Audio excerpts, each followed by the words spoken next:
Zee 24 Taas एक पाऊल पुढे। देशभरात मोबाईल टॉवर बदलण्याची तयारी सुरू झाली आहे, पण बदललेल्या नियमांचं काटेकोरपणे पालन होईल का हा खरा सवाल आहे। कारण देशाच्या राजधानी दिल्लीपासून ते मुंबईपर्यंत आणि छोट्या शहरांपासून ते खेड्यापर्यंत अवैध टॉवरचं पेव फुटलंय।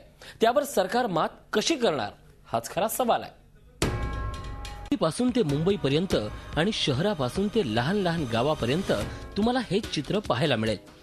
मोठमोठ्या इमारतीच्या गच्चीवर मोबाईल टॉवर तुम्हाला हमखास पाहायला मिळतील, पण हे टॉवर उभारताना लोकवस्ती आणि शाळा रुग्णालयाचा कोणताच विचार करण्यात आलेला नाही।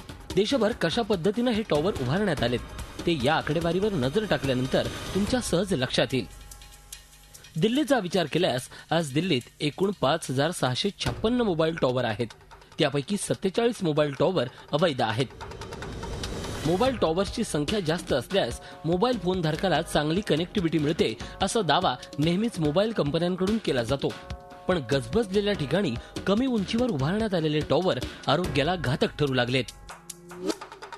इफेक्ट हमें आज पता नहीं चल पा रहा है, हो सकता है 2, 4, 5 साल बाद या 10 साल बाद हमें वो इफेक्ट महसूस होना शुरू हो और वो इस तरह के इफेक्ट्स होंगे जिनका बाद में कोई क्योर नहीं मिल पाएगा। अगर अभी से ही प्रिकॉशंस ले लिए जाएं तो आने वाले टाइम में शायद हम लोगों को परेशानियां ना हो।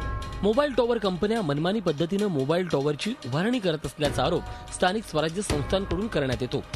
दिल्लीची परिस्थिती काही वेगळी नाहीये, पण आता मोबाईल फोनमधून निघणाऱ्या घातक रेडिएशन विषयी नागरिकही जागृत होऊ लागलेत। हेल्थ की प्रॉब्लम आ रही है वो तो है ही है, साथ में स्कूल है हमारे, मुश्किल से 15 मीटर की दूरी पे स्कूल है जिसमें छोटे छोटे बच्चे पढ़ते हैं, और हम लोग जो कंसर्न्ड ऑफिस वाले हैं जिसमें न्यूसेंस इन लोगों का है, मिट्टी का तेल आना, बिजली की तारें जा रही हैं प्रेमिसेस के अंदर से, डीजल जेनसेट इनका लगा हुआ है छत के ऊपर, इतना लोड है जो कि इनको खुद नहीं पता कितना लोड है छत के ऊपर।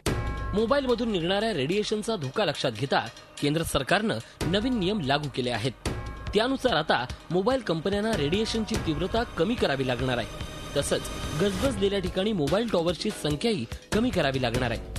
पण एकीकडे अवैध टॉवरची संख्या कायम असताना सरकार नव्या नियमावलीची अंमलबजावणी कशी करणार याकडे आता सगळ्यांचंच लक्ष लागून राहिलंय।